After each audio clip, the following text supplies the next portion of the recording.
Salam sejahtera. Saya Wan Zakaria, pengasas Bizarra. Hari ini ramai belia kelihatan kuat di luar tetapi rapuh di dalam. Tekanan untuk berjaya, untuk diterima, untuk sentiasa okey, semua ini dipikul dalam diam.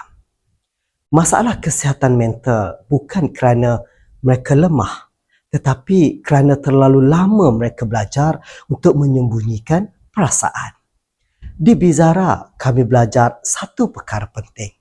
Kesihatan mental bermula apabila seseorang rasa selamat untuk menjadi diri sendiri. Selamat untuk gagal, selamat untuk perlahan. Selamat untuk berkata, saya tidak okey hari ini. Kami tidak membina anak-anak dengan tekanan perbandingan. Kami membina mereka dengan keyakinan diri, sokongan emosi dan hubungan manusia yang tulus.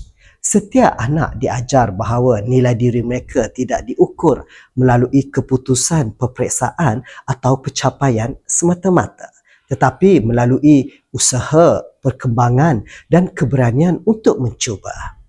Budaya yang sama kami terapkan kepada guru dan belia, bercakap bukan memendam, mendengar bukan menghakimi, bergerak bersama bukan bersendirian. Jika kita mahu belia yang sihat mentalnya, kita perlu bina persekitaran yang berempati. Kerana apabila seseorang rasa difahami, dia tidak lagi perlu menjerit untuk diperhatikan. Di Bizarra, kami percaya menjaga emosi hari ini adalah menyelamatkan masa depan.